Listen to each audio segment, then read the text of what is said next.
guys अम्बक पनि पाकिरहेछ यहाँनिर सबै पाकिरहेछ इस्कुसको बोटहरू छ यहाँ अम्बक पाकिरहेछ कि यस्तो खाँदा यस्तो मिठो हुन्छ कि यो अम्बक आम्मो यस्तो हेर्दा यस्तो छ कस्तो गुलियो छ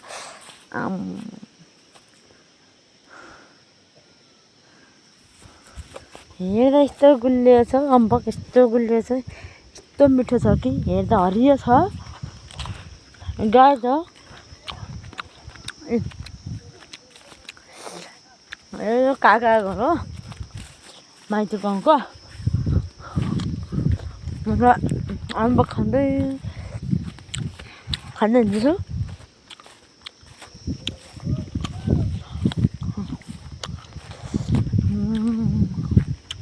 फुल पनि फुलिरहेको छ यहाँ भित्तामा लालपाते फुल हो साग तोरीको साग चाहिँ गजबको छ है गाइस दामी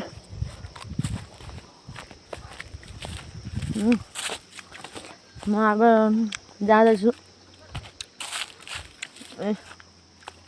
सबै धान रहेछ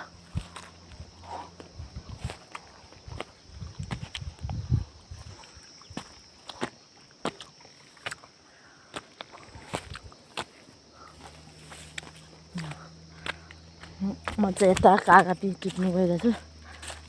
कागज टिप्नु गएको तल रोडमा अटो पनि कुद्दैछ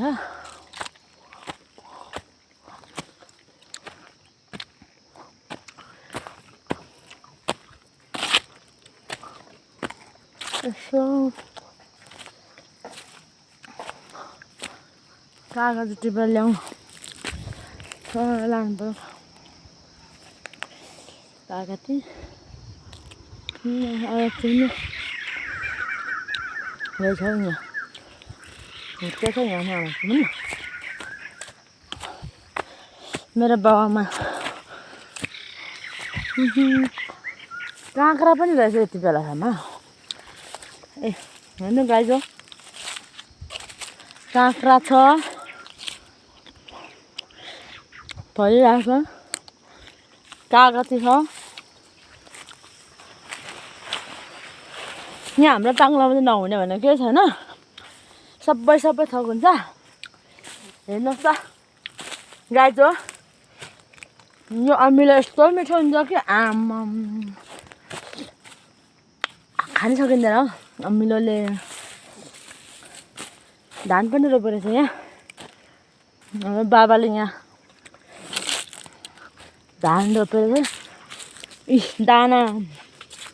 सँगसँगै रुद्राक्ष कस्तो हुन्छ भन्दाखेरि गाइस हो यस्तो हुन्छ यी यसरी फल्छ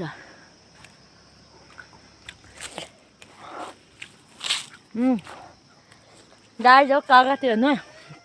कति फलेछ दामी फलेछ इस कागती सबै छ यहाँ ओके ल बाई बाई